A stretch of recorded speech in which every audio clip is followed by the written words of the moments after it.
दोस्तों, अगर आप और अच्छी नींद चाहते हैं तो हमारी प्यारी सी ऐप नींद को इंस्टॉल करें। इस ऐप पर आपको एक्सक्लूसिव स्लीप स्टोरीज़ मिलेंगी और आप बिना यूट्यूब प्रीमियम के भी इन स्टोरीज़ को बैकग्राउंड में सुन सकेंगे। इंस्टॉल करने के लिए आप हमारी वेबसाइट neend.app पर ज़रूर आइए और अच्छी कहानियाँ, स्लीप म्यूज़िक, कुछ टिप्स सुनने के लिए इस चैनल को सब्सक्राइब कीजिए।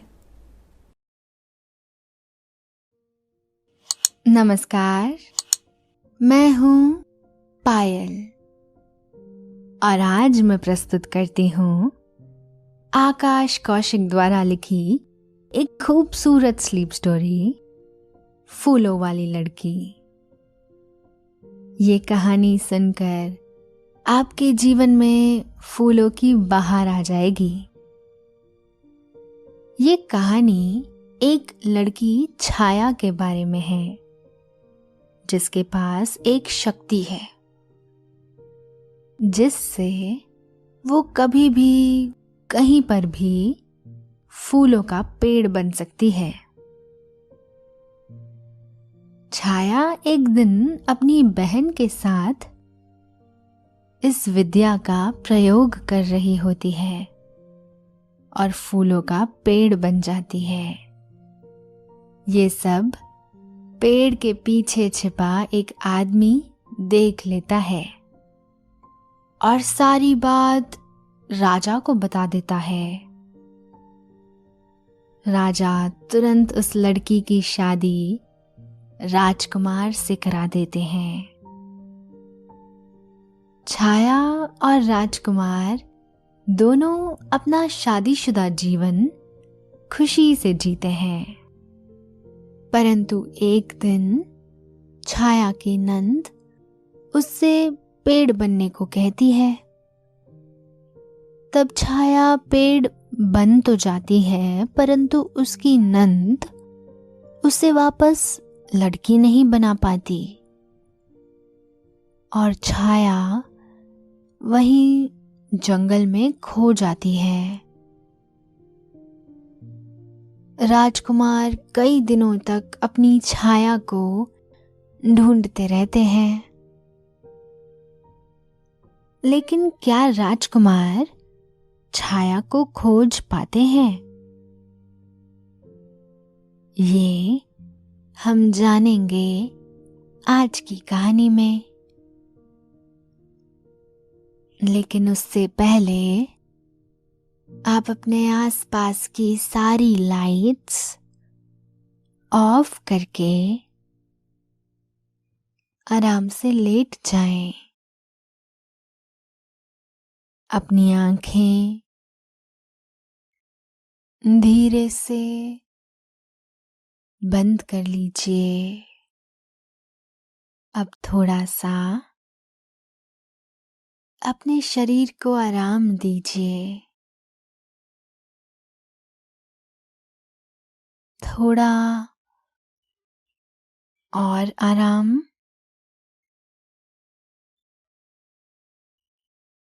अपने शरीर को बिल्कुल ढीला छोड़ दीजिए। कोई टेंशन नहीं, कोई तनाव नहीं। अपने दिमाग में चल रहे सभी विचारों को, चिंताओं को त्याग दें। एक शांति से महसूस करें। सभी नेगेटिव पॉजिटिव विचारों को धीरे धीरे निकाल दें। हाथों को सीधा करके अपनी कमर के साइड में रख लीजिए। अब अपनी सांसों पर ध्यान लगाएं।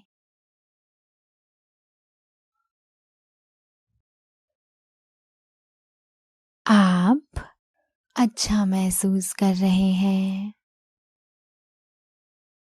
खुद को काफी हल्का फील कर रहे हैं। सब तरफ शांति है, सुकून है,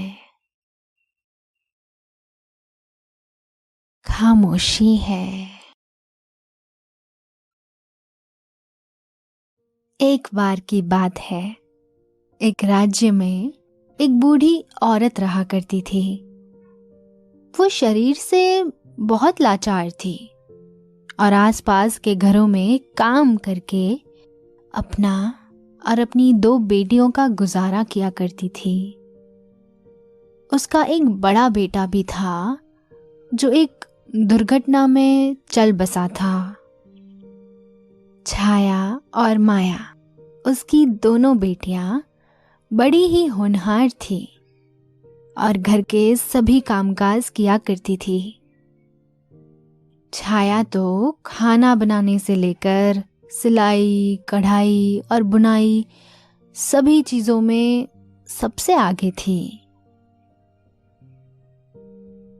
बुढ़िया को हर समय उन दोनों की शादी की चिंता रहा करती थी। वो हर समय सोचती रहती थी कि आखिर कौन इनसे शादी करेगा और कैसे मेरी जिम्मेदारियां पूरी होगी। उनके घर में कुछ टूटे फूटे बर्तन और कुछ पुराने कपड़े ही थे। देखने से ऐसा लगता था जैसे राज्य का सबसे गरीब घर वही था।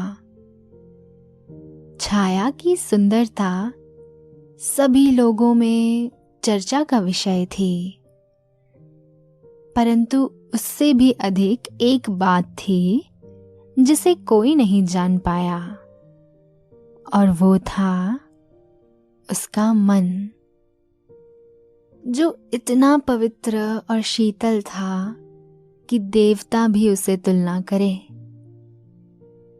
भाग्य का भी अजीब खेल है। इतनी सुंदर और सुशील लड़की ऐसे गरीब घर में पैदा हो गई जहां हर चीज का अभाव था। बेचारी उनकी बूढ़ी माँ हर तरह से प्रयास करती कि घर की पूर्ति हो सके, परंतु कुछ ना कुछ कमी फिर भी रह जाती। लड़कियां भी अपनी माँ की लाचारी देखकर कुछ खास खुश नहीं थी और हमेशा हिम्मत बांधती रहती थी कि माँ क्यों चिंता करती रहती हो, कोई ना कोई आएगा और हमें शादी करके ले जाएगा। सब भाग्य पर छोड़ दो माँ और अपनी सेहत पर ध्यान दो। छाया बहुत ही सीधे दिमाग की लड़की थी और उसका मन भी बहुत भोला था। उससे जो कोई किसी काम की कहता वो चुपचाप कर दिया करती थी। उसके इसी भोलेपन से उसकी माँ बड़ी परेशान रहती थी, क्योंकि वो जानती थी कि ऐसे भोले इंसान का आजकल जीना बड़ा मुश्किल है। वो कई बार अकेले में छाया को समझाया करती थी कि किसी पर आसानी से भरोसा नहीं करना चाहिए, किंतु बहुत ज्यादा छल कपट होना तो अच्छी बात नहीं, लेकिन अपनी सुरक्षा के लिए तो कुछ भी करना पड़े वो करना ही चाहिए।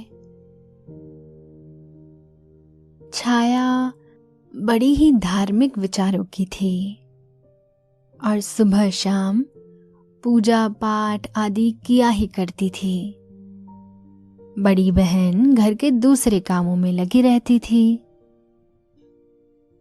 एक दिन अचानक एक बड़े ही तपस्वी दिव्य पुरुष उनके गांव में आए लंबी लंबी दाढ़ी, मूछ और गोल मटोल चेहरा। ऐसा लग रहा था जैसे सदियों से तपस्या में लगे थे। उनके लंबे लंबे बाल चेहरे पर लटक रहे थे। जब वो चलते थे तो मानो जैसे कोई मदमस्त हाथी चल रहा हो। और हो भी क्यों ना, इतना लंबा चौड़ा शरीर जो था, तकरीबन 6 फुट की लंबाई और भारी भरकम शरीर था।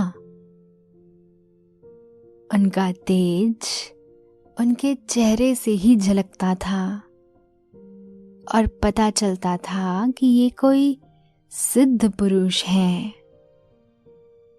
गांव में प्रवेश करने पर गांव वालों ने उनका हर तरीके से आदर सत्कार किया।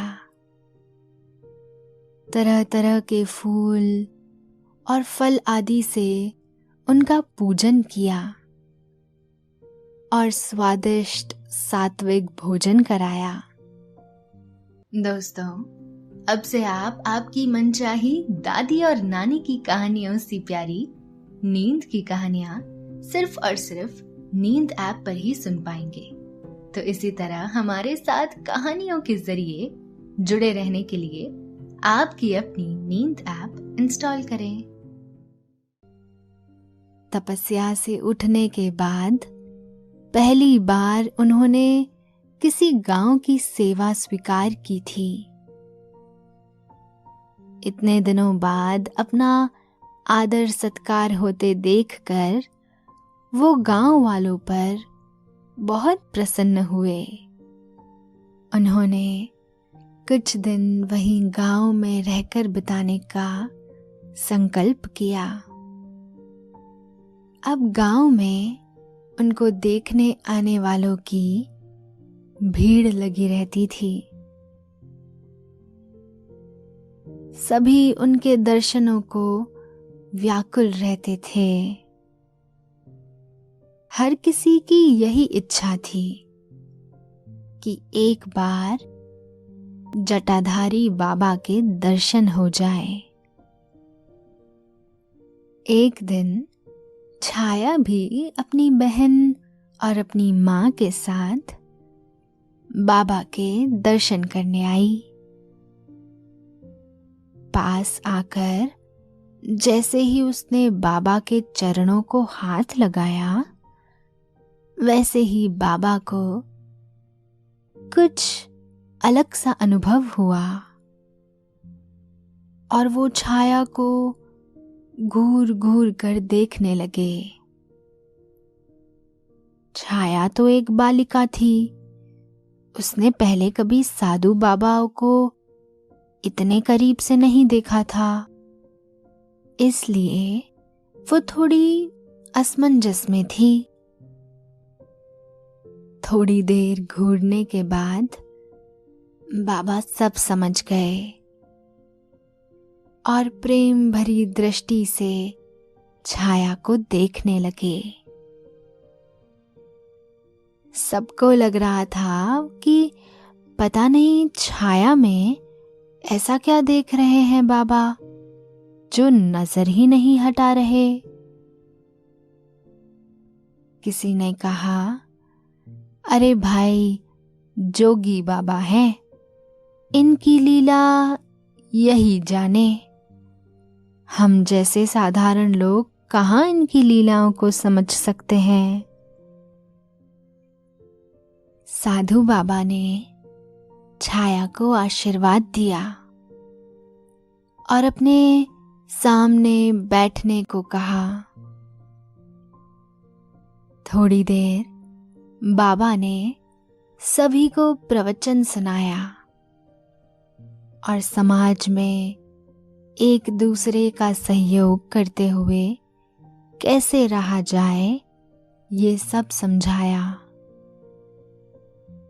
इतने में ही बाबा की चर्चा लोगों से सुनकर राजा और राजकुमार भी उनके दर्शन के लिए आते हैं। बाबा ने राजा को आशीर्वाद दिया और राजकुमार को निहारने लगे।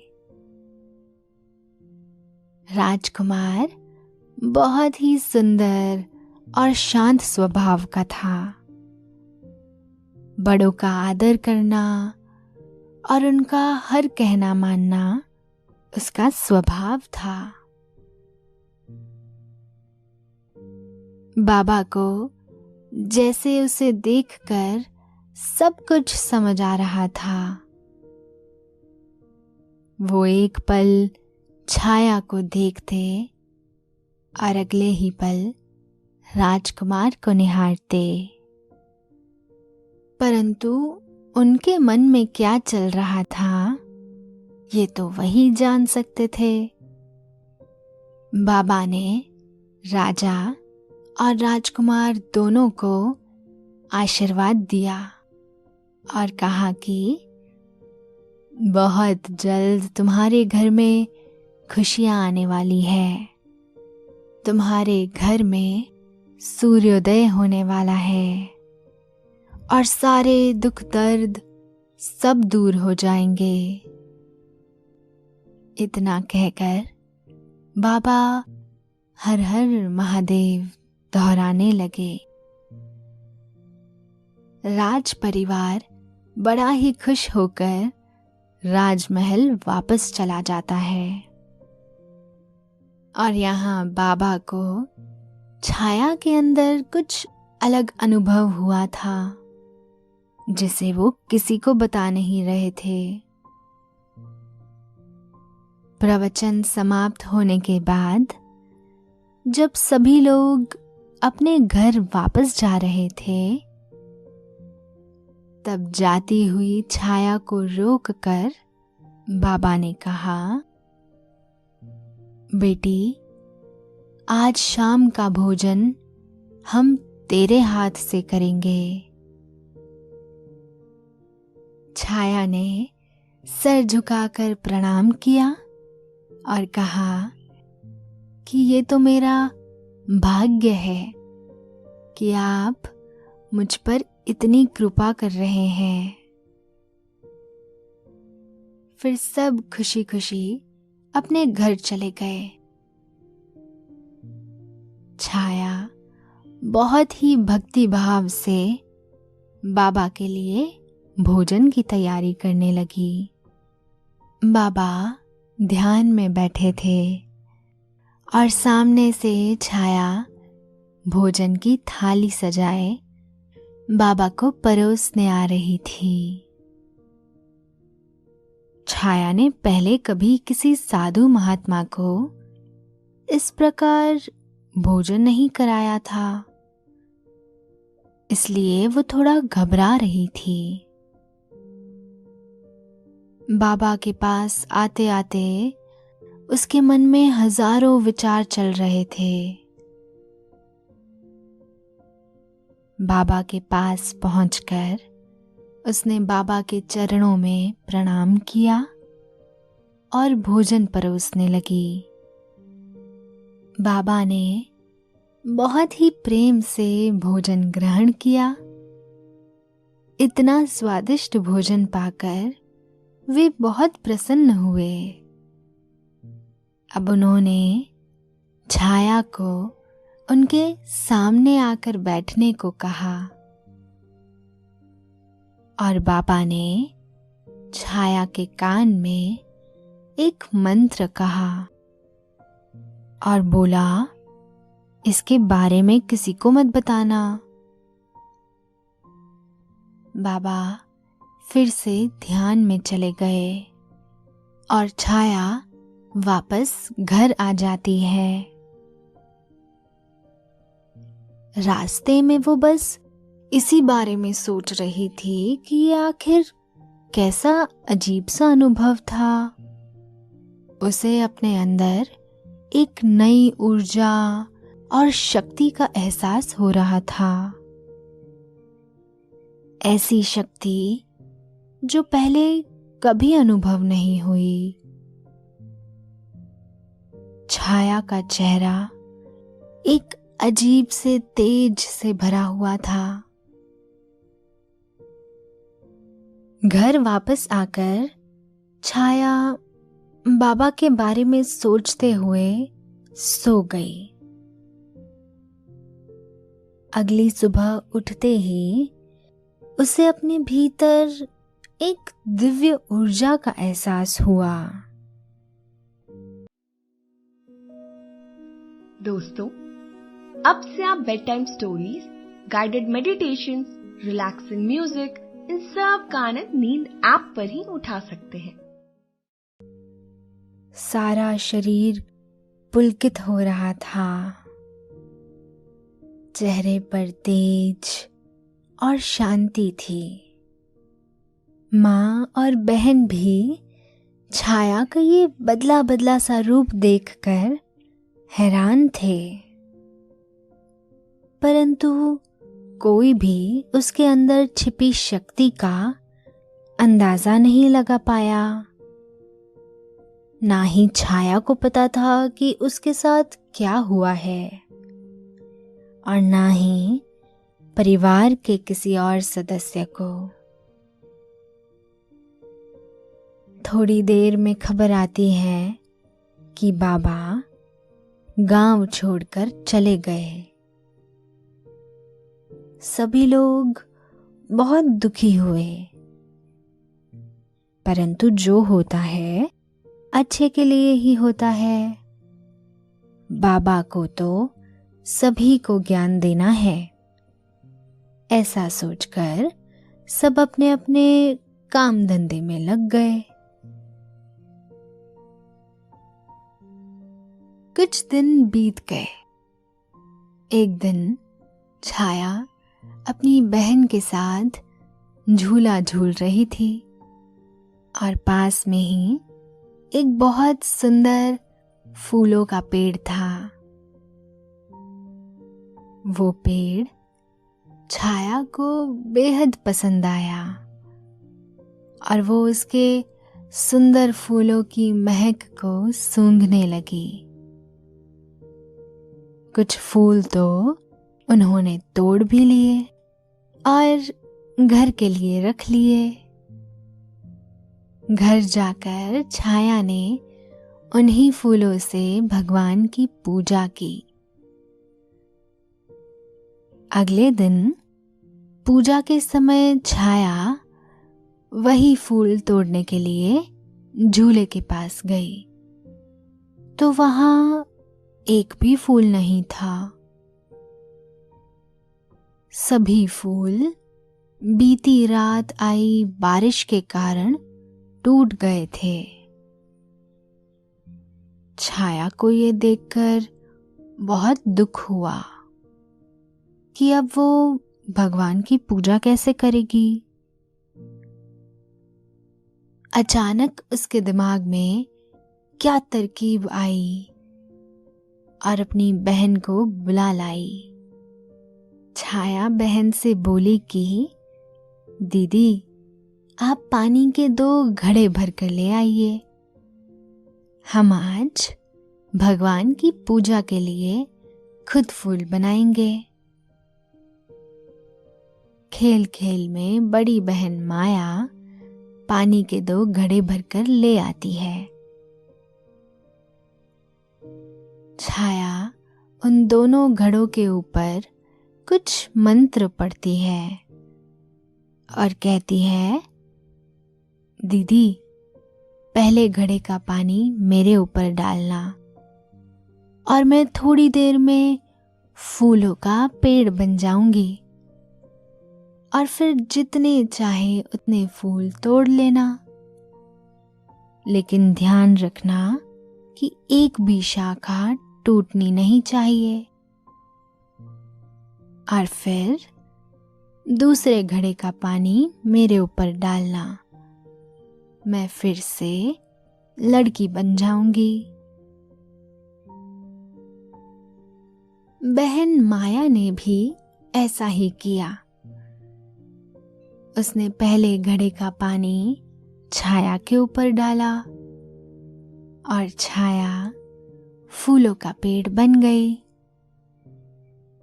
माया ने बहुत सारे फूल तोड़ लिए और फिर दूसरे घड़े का पानी पेड़ पर अच्छी तरह से डाल दिया।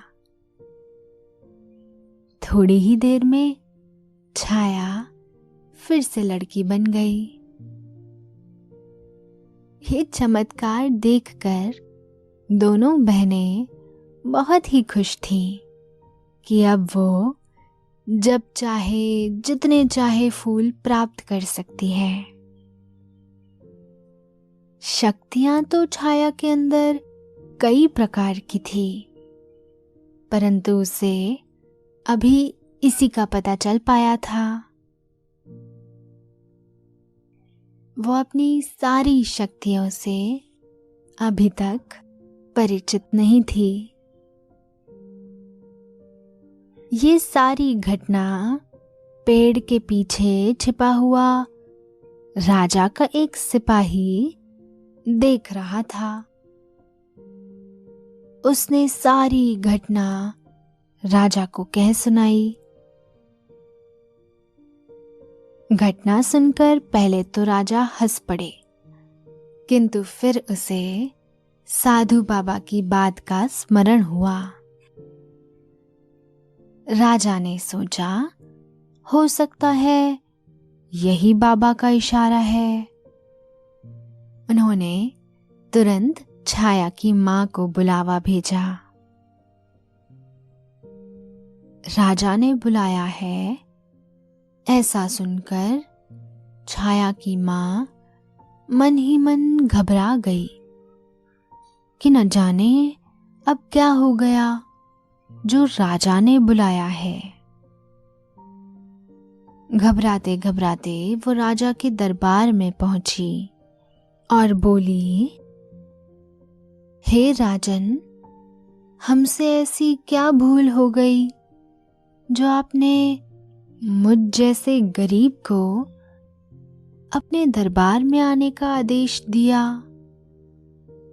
राजा ने कुछ सोचा और सीधे बोले कि हम तुम्हारी छोटी बेटी का हाथ अपने राजकुमार के लिए मांगते हैं। ये सुनकर बुढ़िया फूले नहीं समा रही थी, जैसे उसकी जिंदगी भर की तपस्या सफल हो गई हो। पहले तो उसे लगा कि राजा हमसे कोई मजाक कर रहे हैं, परंतु फिर उसे एहसास हुआ कि ये सब सच है। अवश्य ही बाबा की ही कोई कृपा है।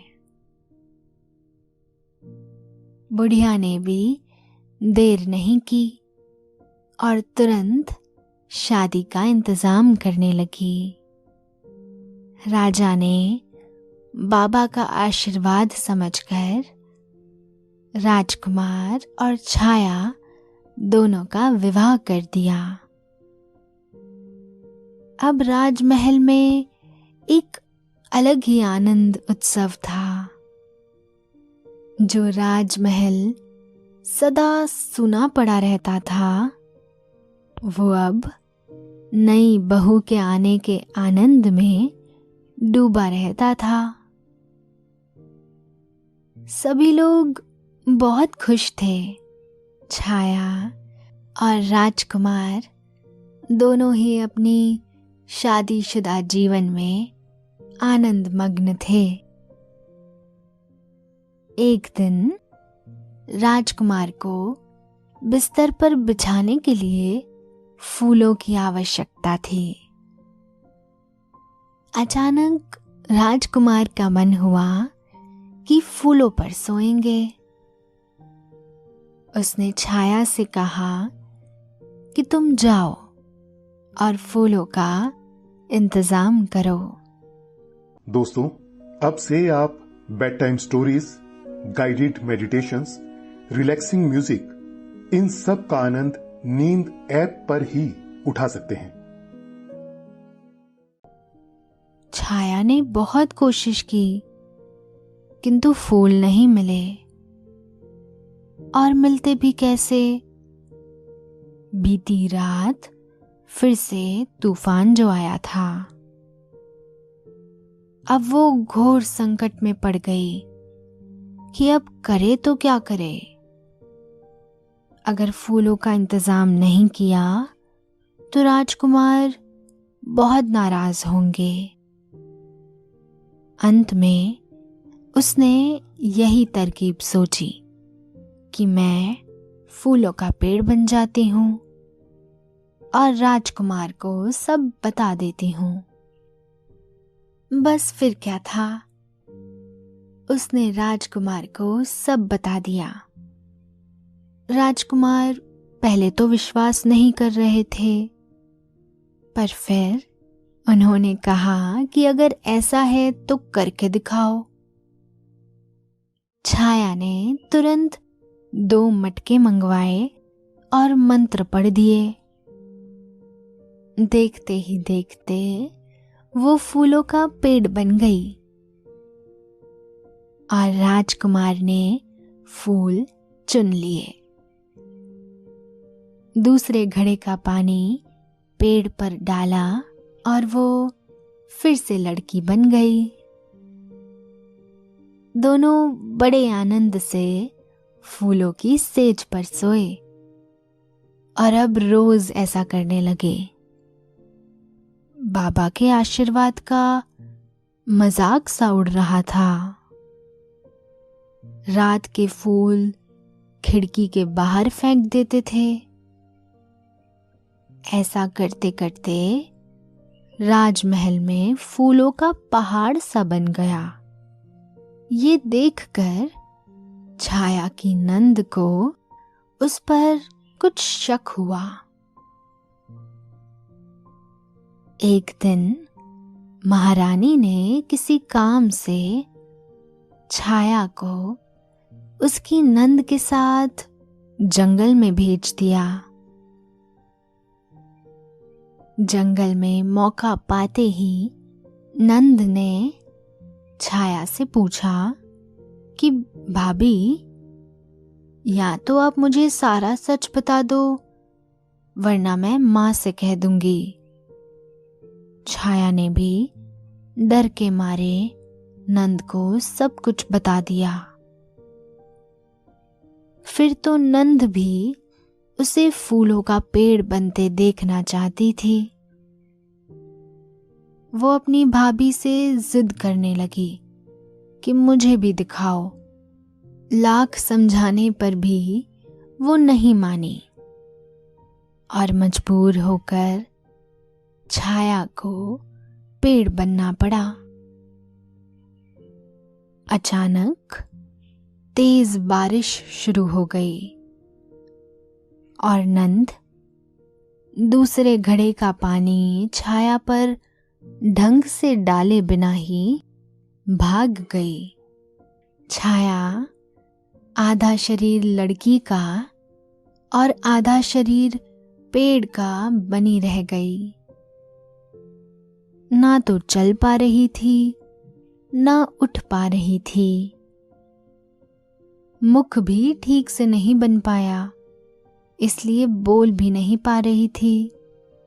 नंद राजमहल लौट आई और राजकुमार से बोली कि भैया, भाभी नहीं आई। राजकुमार बोला, अरे तुम्हारे ही साथ तो गई थी, तुम्हें ही पता होगा। नंद ने रोते रोते भाई को सब कुछ बता दिया। राजकुमार बहुत ही दुखी हुआ और क्रोधित भी हुआ।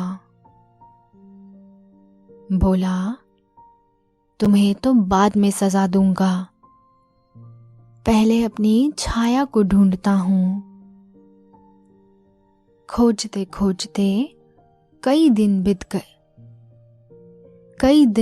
गए, लेकिन छाया का कोई पता नहीं चला। राजकुमार बहुत परेशान था कि आखिर मेरी छाया न जाने किस हाल में होगी। कई दिनों के बाद ढूंढते ढूंढते वो जंगल में झरने के पास पहुंचा और उसे छाया वहां पानी पीती हुई दिखाई दी। उसकी खुशी का ठिकाना नहीं था और छाया भी राजकुमार को देखकर फूट फूट कर रोने लगी और अपनी तोतली जुबान से आप बीती बताने लगी। दोनों ने एक बार फिर कोशिश करने का सोचा। राजकुमार ने तुरंत 2 घड़े मंगाए और छाया ने तोतली जुबान से ही मंत्र पढ़ दिए। दूसरे घड़े का पानी जैसे ही छाया पर डाला तो वो पूरी लड़की बन गई। दोनों बड़े ही खुश थे, जैसे जीवन की सारी समस्याएं सुलझ गई हों। खुशी खुशी दोनों अपने घर गए। छाया ने मंत्र के दुरुपयोग के लिए बाबा से मन ही मन क्षमा मांगी और आवश्यकता पड़ने पर ही प्रयोग करने का वचन दिया। राजकुमार और छाया खुशी खुशी जीवन यापन करने लगे। तो दोस्तों, ये थी आज की कहानी फूलों वाली लड़की की। आशा है आपको आज की कहानी अच्छी लगी होगी। और अब समय हो गया है आपके सोने का।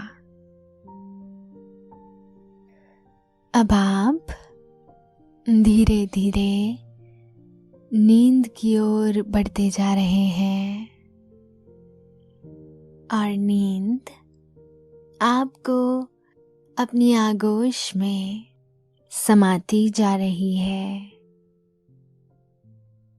समाती जा रही है। शुभ रात्रि।